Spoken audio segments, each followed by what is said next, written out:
Yom Tov! Welcome to the Philadelphia Assemblies. Hopefully I'm in the picture. I'm going to sit down just to make sure. Today, again, is the 27th day of the 6th month, the month of Elul, of the year 5782, and it's the 7th day of September 2022 on the Gregorian calendar. Today we're going to continue our expository teaching on the second book of the Maccabees. Actually, we're beginning the second book of the Maccabees. This is part 1, and we're going to go for about an hour. But before we get started, we're going to open in prayer as we always do, okay? And we're going to go for, again, about an hour. We're going to face Jerusalem, the place where Yehuda chose to place his name there, and we're going to open in prayer. Almighty Father Yehuda, we praise you in all things. Father, we ask that your blessing be upon us as it has been from the foundations of the world. Father, not us particularly, but your chosen people, those that you called from bondage. Father, we just ask that you would bless us and keep us, and thank you for doing that. And we ask you to heal the sick, those that are sick, and you would give comfort to those that lost loved ones. Father, we ask that you would send stability to our land, Father, and calm and peace. We ask all these things, Father, in your precious Son, Yahushua's name. We also ask that you would anoint us, give us the words to say, let them be your words and not ours. We ask all these things in your precious Son, Yahushua's name. Amen. Sorry for being scattered. I'm using a new camera today, and you know how the technology and everything is all different, okay? So we're trying to get that, so I'm a little rattled. I'm trying to think too much. So please forgive me. Okay, we're going to go ahead and just jump right in to this expository book teaching of the second book of the Maccabees. And we've already been all the way through the first book, so you know the background, what's going on here. This is the second book. We're going to go ahead and get started in chapter 1, verse 1. It says, the brethren of the Yehudim in Jerusalem, and those in the land of Yehuda, to their Yehudan brothers in Egypt. In other words, this letter was written to those of the Yehudim that dwelled in Egypt. Greetings and good peace, or shalom. Verse 2, may Elohim do good to you, and may he remember his covenant with Abraham and Isaac and Jacob, his faithful servants. May he give you all a heart to worship him and to do his will with a strong heart and a willing spirit. May he open your heart to his Torah and his commandments, and may he bring peace. May he hear your prayers and be reconciled unto you. Now I'm going to correct myself. In verse 2 it says, may Yahuwah. I read Elohim in there. It says, may Yahuwah do good to you, and may he remember his covenant with Abraham and Isaac and Jacob, his faithful servants. May he give you all a heart to worship him and to do his will with a strong heart and with a willing spirit or attitude. Okay? May he open your heart to his Torah and his commandments, and may he bring peace. May he hear your prayers and be reconciled to you, and may he not forsake you in time of evil. We are now praying for you here. So those that were in Jerusalem were praying for those that were in Egypt. Okay? Verse 7. So it tells you, stating this again, in the reign of Demetrius, in the 169th year, okay, since Alexander the Great had united all of Greece, we Yehudim wrote to you in the critical distress which came upon us in those years after Jason and his company revolted from the set-apart land and the kingdom, and burned the gate and shed innocent blood. We besought Yahuwah, and we were heard. In other words, they prayed to Yahuwah and were heard, and we offered sacrifices and cereal offerings, or grain offerings. And we lightened the lamps, or lit the lamps, and we set out the loaves. I would say probably the Pentecost loaves, or Shavuot loaves, or Shabbat. And now see that you keep the feast of booths. Oh, I'm sorry, so obviously it wasn't. This is talking about see that you keep the Feast of Tabernacles, or the Feast of Booths, or Sukkot. Okay? Sukkot.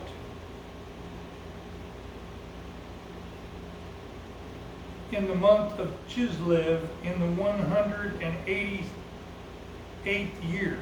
Okay? So he said, see that you keep the Feast of Booths in the month of Chislev. In the 188th year. So I'm going to do a little more research on why that was. Okay, verse 12. Likewise, Solomon also kept 8 days. 7 days in booths or tabernacles or sukkahs, and then 1 day, the 8th day, the 8th day, not the last great day. Verse 13. The same things are reported in the records and in the memories of Nehemiah, and also that he founded a library and collected the books about the kings and the prophets, and the writings of David, and the letters of kings about votive offerings, or free will offerings. In the same way, Yehuda, or Judas Maccabees, also collected all the books that had been lost on account of the war which had come upon us, and they are in our possession. So if you have need of them, send people to get them for you. So those that were in Egypt, he was saying if they had need of them, they didn't have the scriptures, they would send them. Verse 16. Since for this reason we are about to celebrate the purification. So they're getting ready to celebrate the day that Judas Maccabees set apart and sanctified, not Yehuda. The same day that the pagans offered a pig on the altar, a swine. Okay, so since therefore we are about to celebrate the purification. So that's why they were doing 8 days. I get it now. They were doing the purification process in the month of Chislev, okay, which would sometimes be in the month we call December and sometimes November, according to where that would fall, okay? But originally it would always be around the winter solstice when they offered that swine on the altar. So if you have need of them, send people to get them for you. Verse 16, since therefore, for this reason, I already read this, we are about to celebrate the purification, which would be in the month of Chislev. Please keep the days. It is the Theos, or in here in the Greek, or in Hebrew it would be Yahuwah. It is Yahuwah who has saved all his people and has returned the inheritance to all, which is not the case. They said they are proclaiming this, but that is not the case. That's why when Messiah came, he came and he brought, he came first to all the tribes of Israel, and that's because that was their last opportunity. Even though he is blessing them individually here, Israel at this time is cut off as a nation. It's obvious there's no prophet in the land. Okay, so let's keep that in mind. It is Yahuwah who has saved all his people, and that's true, and has returned the inheritance to all. But that's not true. And the kingship and the priesthood and the consecration. And again, they're talking about the consecration of the temple. Okay? But they did it on the same day that they offered the swine on the altar. You've got to listen to part 1 of first book of Maccabees and part 2. As he promised through the Torah, for we have hope in Yahuwah that he will soon have mercy upon us and will gather us from everywhere under the Shamayim, or the heaven, unto his set apart place, for he has rescued us from great evils and has purified the place. Now what you got to remember is with this, is that what Yahuwah did, okay, was he kept his promise to Abraham. He kept a remnant. His promise to David, he kept a remnant. But he did not restore Yehuda, the Yehudim, or Israel as a nation. Okay? They wanted that to be the case, but that's not what happened. Verse 19. the story of Yehuda Maccabees and his brothers, and the purification of the great temple, and the dedication of the altar, and the further wars against Antiochus Epiphanes and his son Epitor, and the appearances which came from the Shamaim to those who strove zealously on behalf of Yehuda, of the Yehuda. Okay, and what you have, and that's right, individually that's true. All of those that zealously strove, but not as a nation.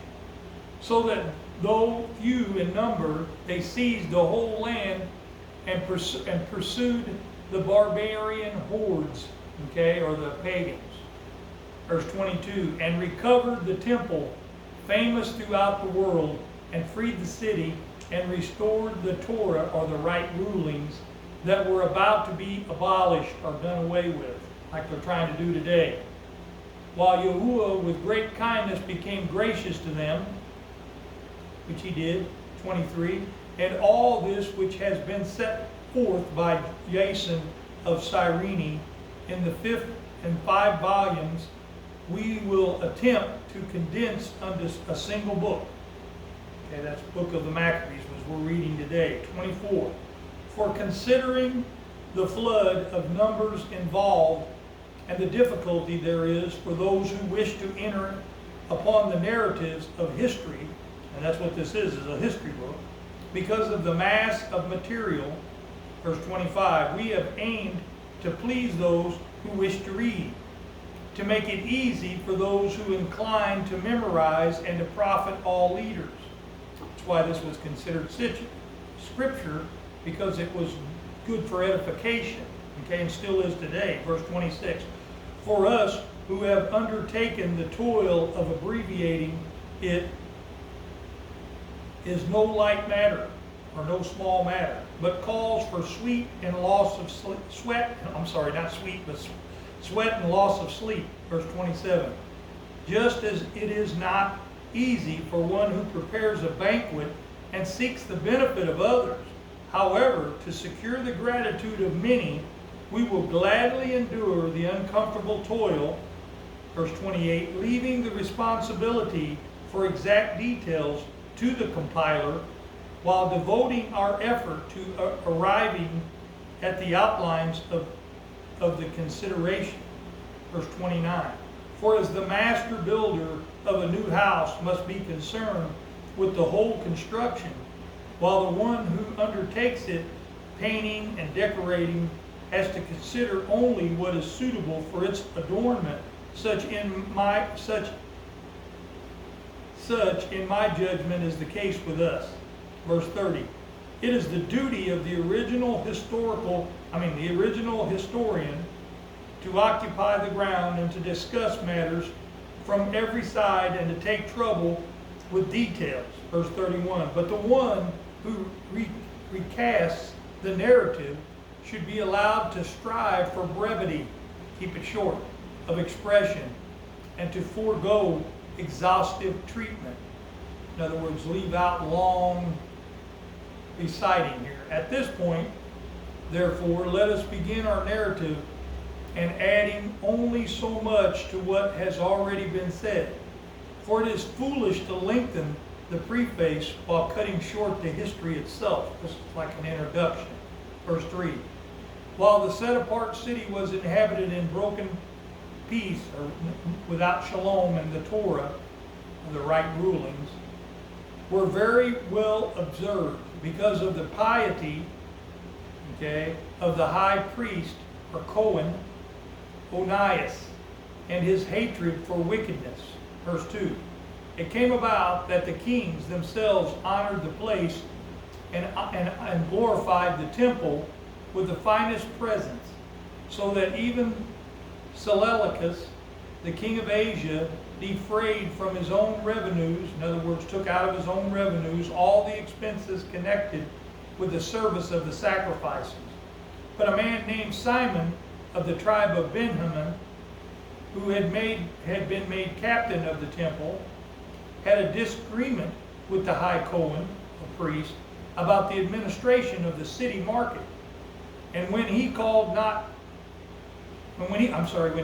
not prevail over Onias, he went to Apollonius of Tarsus, who at that time was governor of Clocelia and Phoenicia. Notice Phoenicia here, verse 6. He reported to him that the treasury of Jerusalem was full of untold sums of money, so that the amount of the funds could not be reckoned or accounted for, and that they did not belong to the account of the sacrifices, but that it was possible for them to fall under the control of the king. When Apollonius met the king, he told him of the money about which he had been informed. The king chose Helidorus, and I probably mispronounced that, who was in charge of his affairs, and sent him with commands to effect the removal of the aforesaid money. Helidorus at once set out on his journey, or immediately set out on his journey,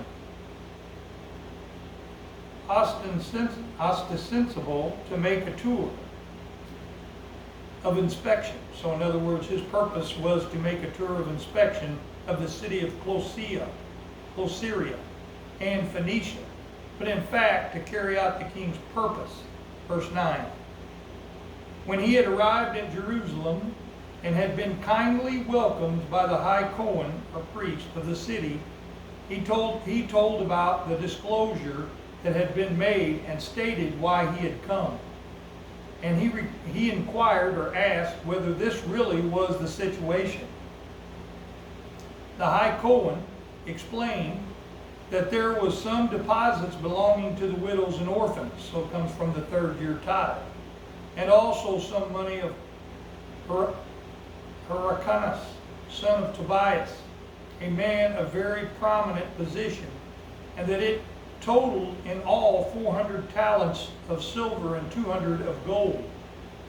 To such an extent, the infamous Simon had misrepresented the facts. Verse 12. And he said that it was utterly impossible that wrong should be done to those people who had trusted in the set apartness of the holy place and the sanctity and inviolability of the temple, which is honored throughout the whole world. But Helidorus, because of the king's command which he had, said that this money must in any case be confiscated for the king's treasure. Verse 14. So he set a day and went in the direction went in to direct the inspection of these funds. There was no little, so there was a great distress throughout the whole city. The Kohanim, or priests, prostrated themselves before the altar in their priestly garments and called toward the Shamayim upon him who had given the law or the orders about deposits, that he should keep them safe for those who had deposited them. To see the appearance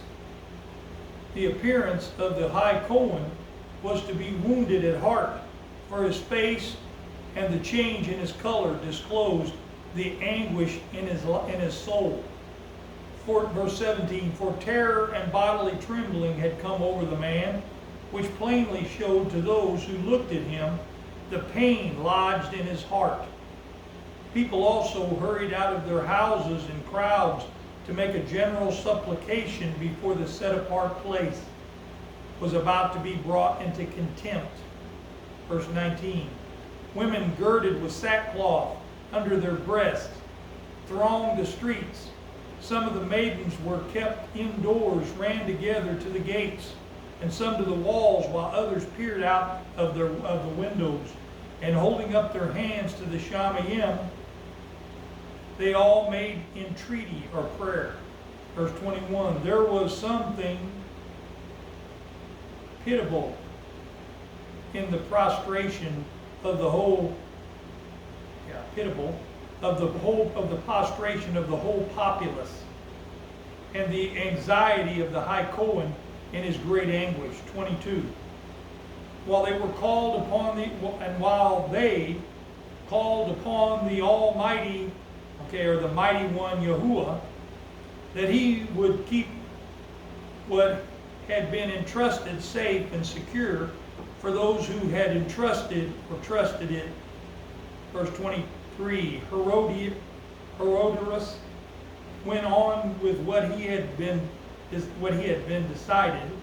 Verse 24, but when he arrived at the treasury with his bodyguard, then and there the sovereign of the spirits and all authority caused so great a manifestation that all who had been so bold as to accompany him were astounded by the power of Elohim, and became faint with terror, for there appeared to them a magnificency comparison horse with a rider of frightening men, and it rushed furiously at Herodotus and struck at him with its front hoofs.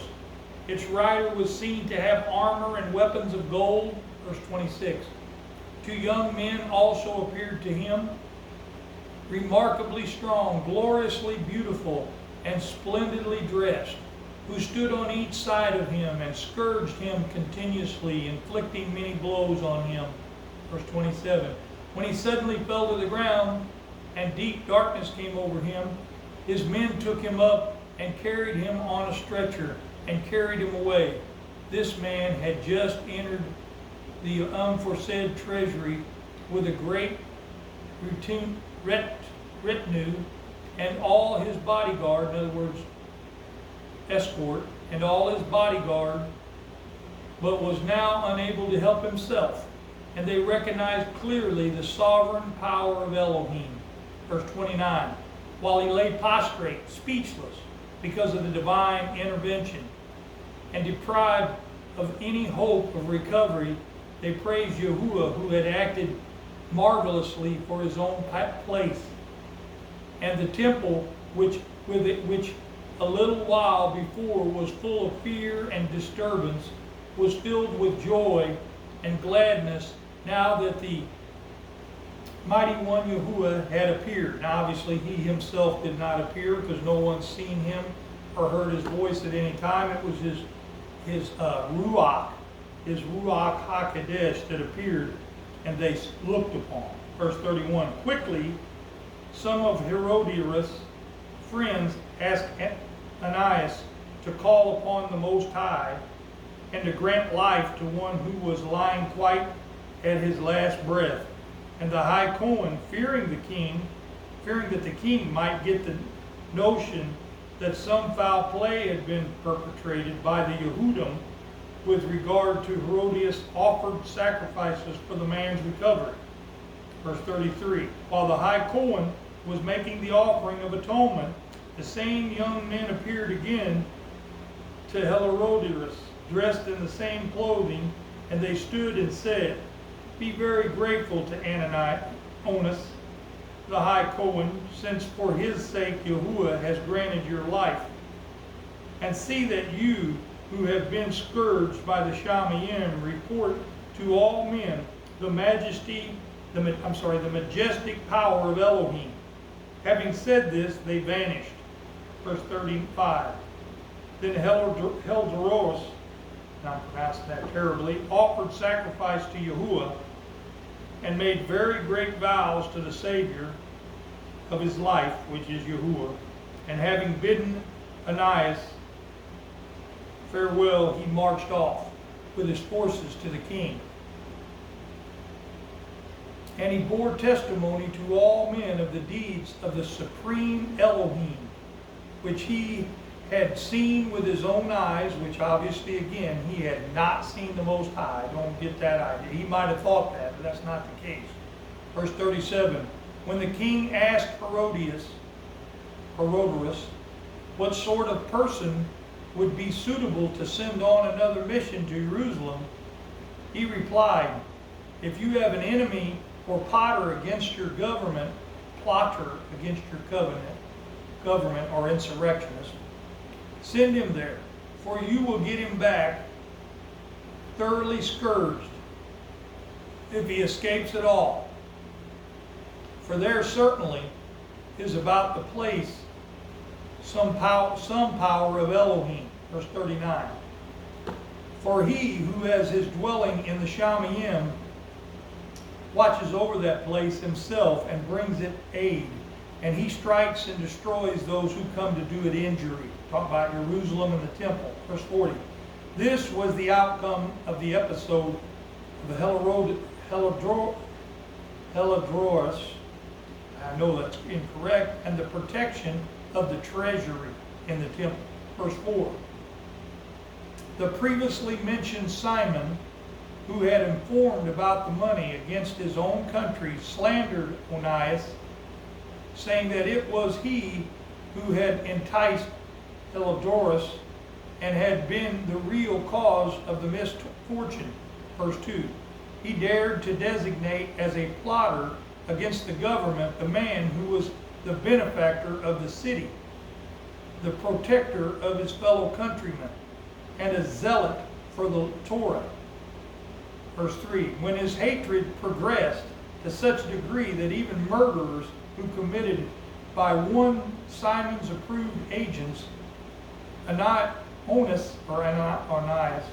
recognized that the rivalry was serious, and Apollonius, the ben of Mistruus, and the governor of Closyria and Phoenicia was intensifying. All right, the situation was getting worse. The malice of Simon, verse 5. So he betook himself to the king. In other words, he reported to the king, not accusing his fellow citizens, but having in view the welfare, both public and private, of all people. Verse 6. For he saw that without the king's attention, public affairs could not again reach a peaceful settlement, and that Simon would not stop his folly. Not much different what's going on in this country today, is it? Verse 7. When Seleucus died and Antiochus, who was called Epiphanes, succeeded to the kingdom, Jason, the brother of Onus, obtained the high priesthood by corruption. Notice, verse 8, promising the king at an interview 360 talents of silver, and from another source of revenue 80 talents. 9.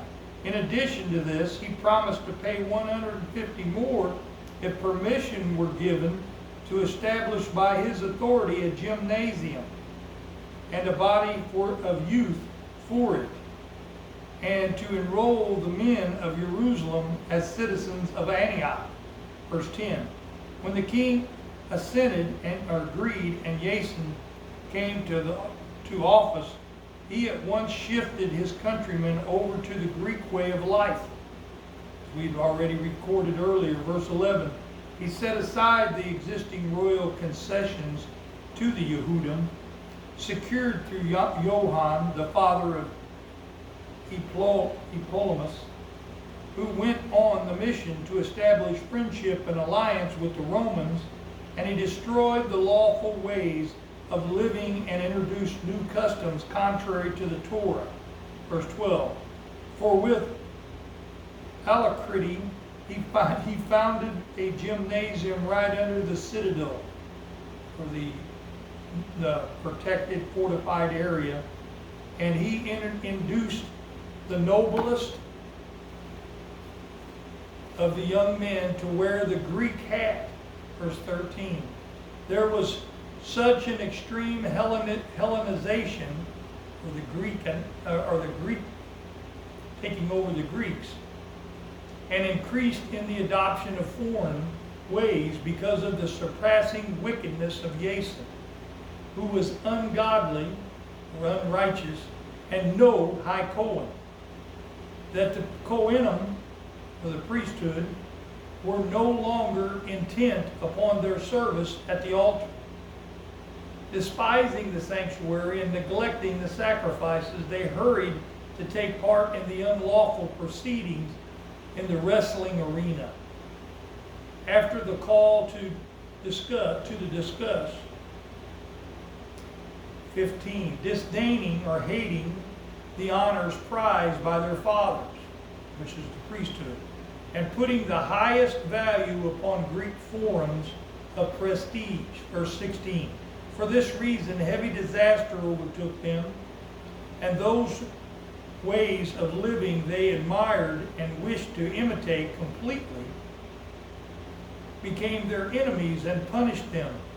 Verse 17, for it is no light thing or no small matter to show irreverence to the divine Torah, a fact which later events will make clear.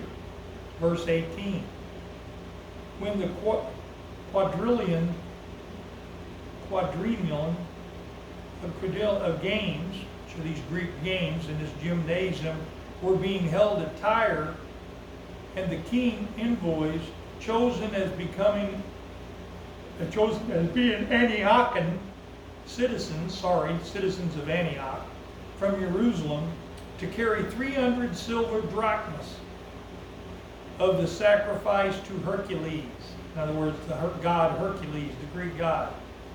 Those who carried the money, however, thought best not to use it for sacrifice, because that was inappropriate, but to expend it for another purpose.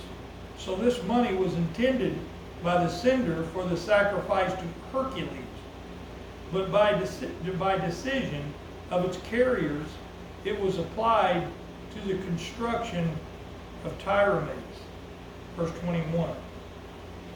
When Apollonius, the Ben or son of Menestheus, was sent to Egypt for the coronation of Philometor of King Antiochus, learned that Philometor had become hostile to his government, and he took measures for his own security. Therefore, upon arriving at Joppa, he proceeded to Jerusalem.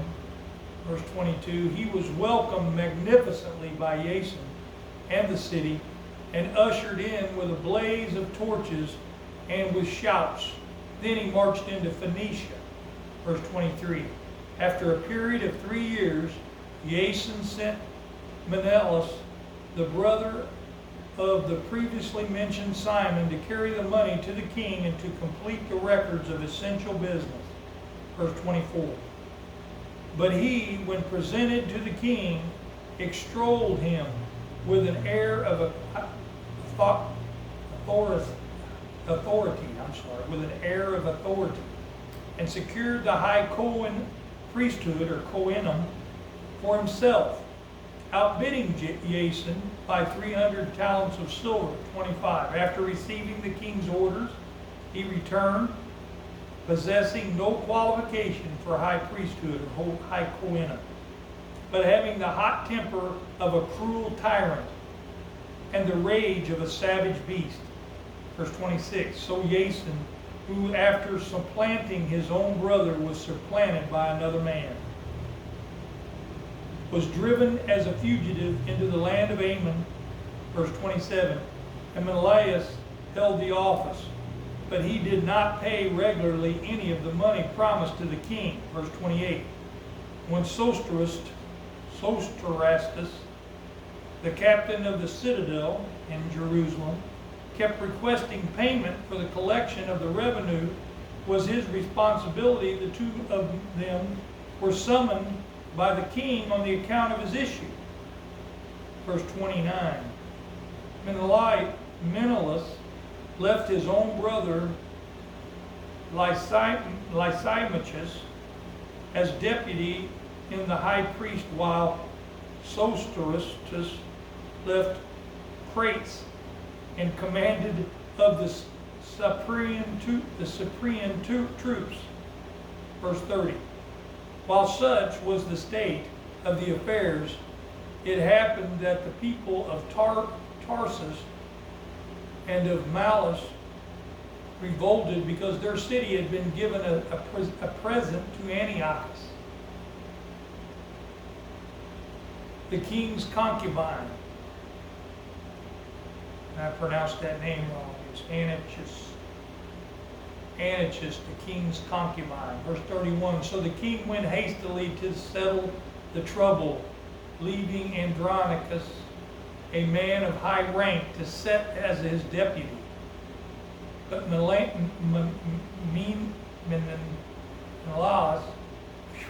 thinking he had obtained a suitable opportunity, stole some of the gold vessels of the temple and gave them to Andronicus. Other vessels as it happened. He had sold to Tyre and the neighboring cities. When Onus became fully aware of these acts, he publicly exposed them, having first withdrawn to a place of sanctuary at Daphan, near Antioch. Therefore, Menelaus, taking Andronicus aside, urged him to kill Onus. Andronicus came to Onus and, resorting to treachery, offered him sworn pledges and gave him his right hand, shook hands, and in spite of his suspicion, persuaded Onus to come out from the place of sanctuary. Then, with no regard for justice, he immediately put him out of the way. Verse 35. Took him out of his situation. Got rid of him. He immediately put him out of the way. Verse 35. For this reason, not only the Yehudim, but many also of other nations were grieved and displeased at the unjust murder of the man. Verse 36. When the king returned from the region of Cilicia, the Yehudim in the city appealed to him with regard to the unreasonable murder of Ananias, and the Greeks shared their hatred for the crime. Therefore Antiochus was grieved at heart and filled with pity, and cried because of the moderation and good conduct of the deceased. Verse 38.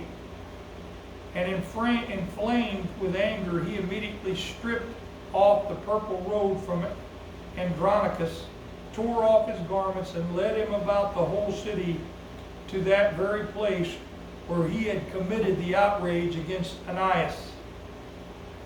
And there he dispatched the bloodthirsty fellow, killed him.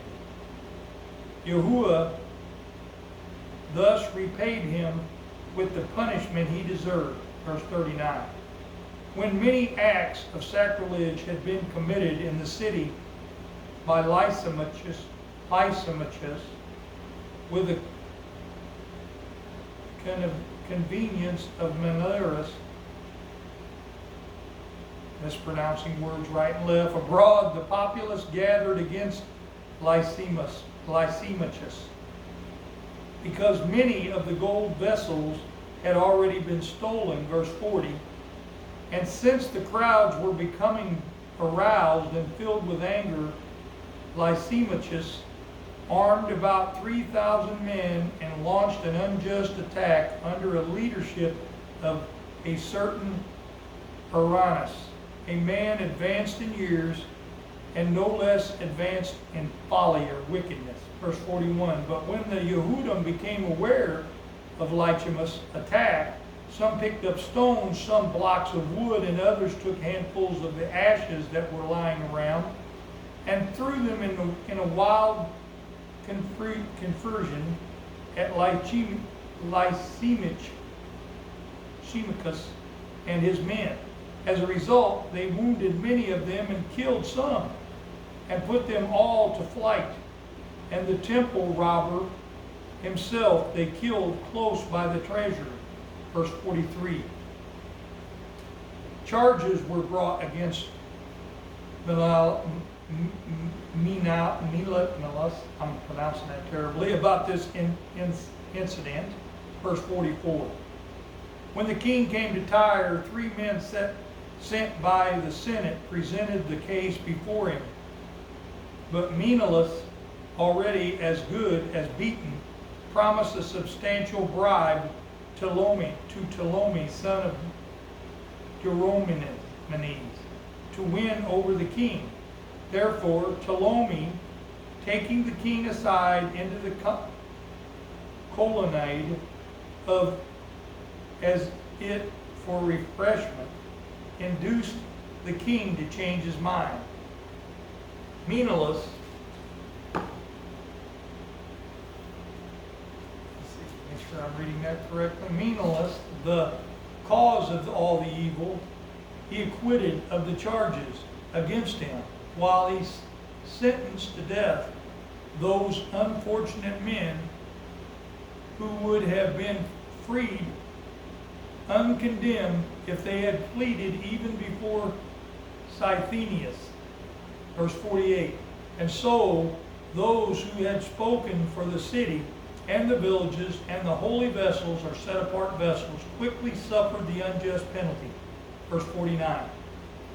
Therefore, even Tyrians, showing their hatred of the crime, provided magnificently for their funeral. Verse 50.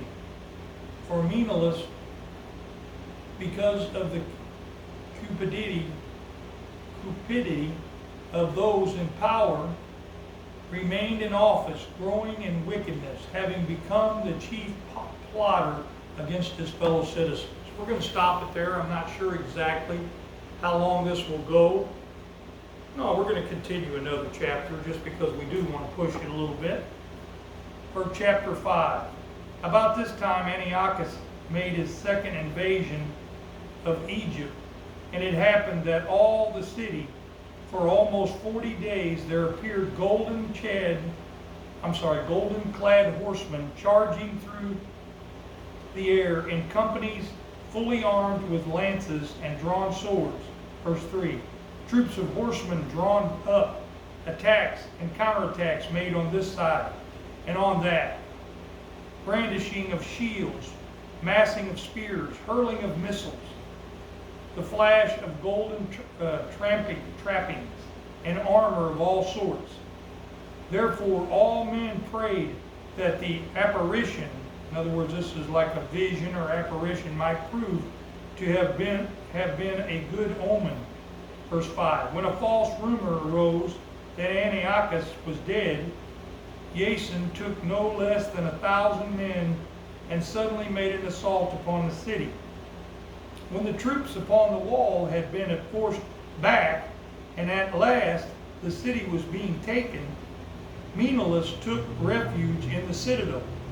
But Jason kept relentlessly slaughtering his fellow citizens, not realizing that success at the cost of one's kindred is the greatest misfortune, but imagining that he was setting up trophies of victory over enemies and not over fellow countrymen. Verse 7. He did not gain control of the government, however, and in the end got only disgrace from his conspiracy, and fled again into the country of the Ammonites. Verse 8. Finally, he met a miserable end, or died.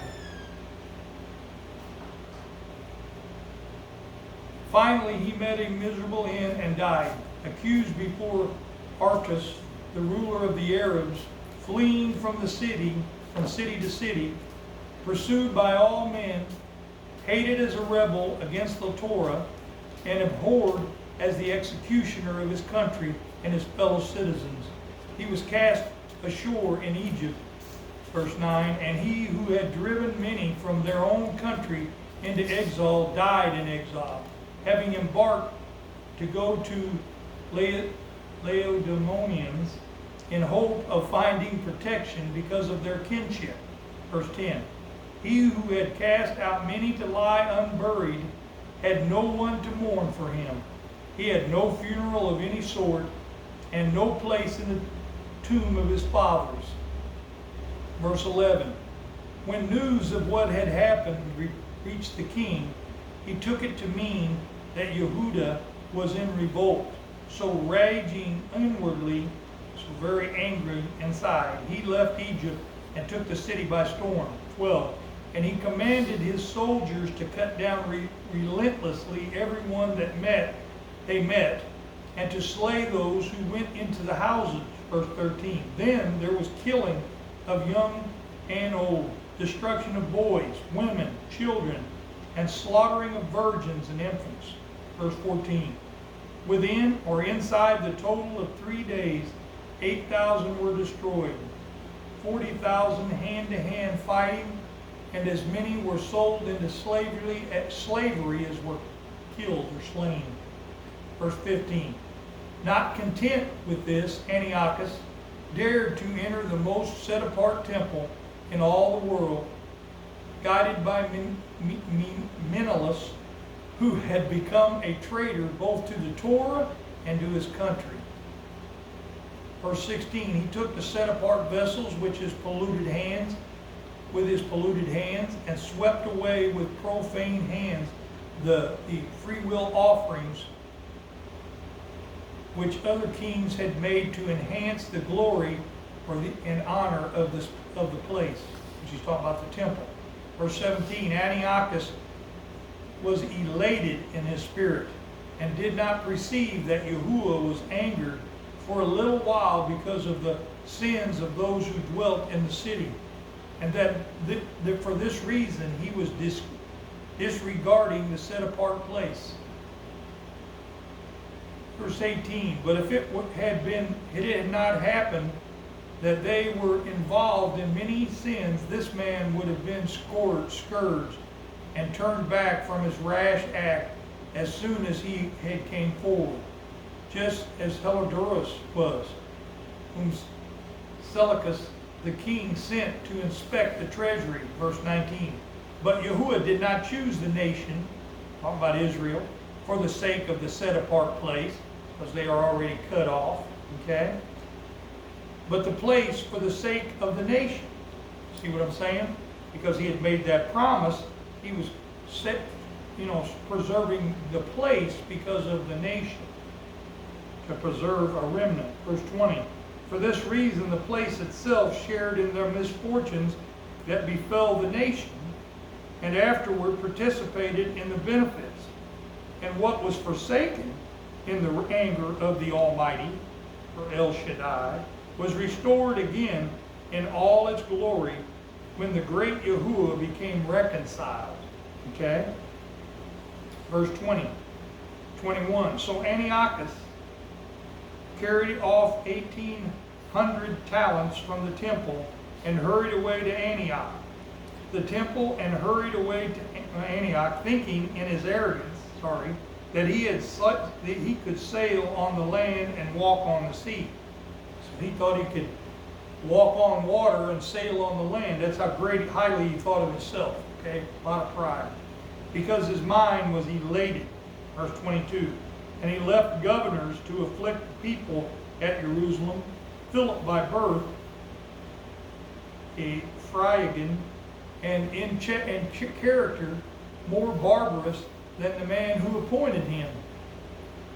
Verse 23, and Gerzer, Andronicus, and besides these, Menelaus, who lorded or commanded it over his fellow citizens. In other words, he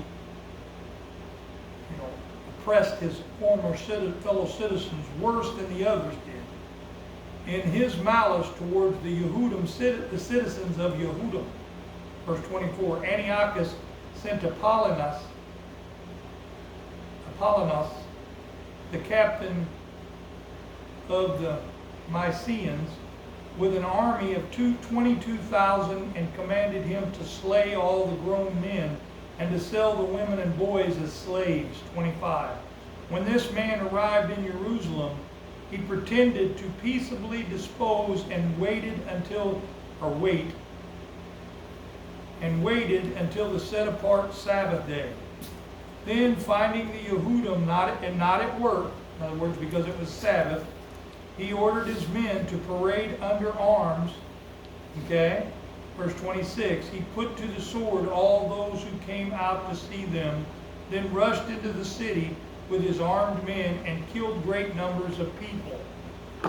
This was all accounted in the first book of the Maccabees. This is more detailed. Verse 27, but Judas But Yehuda Maccabees, with about 9 others, got away to the wilderness and kept himself and his companions alive in the mountains as wild animals do. They continued to live on what grew wild, so that they might not share in the defilement. We're going to go ahead and stop it there at chapter 6. Okay, we're going to stop right there.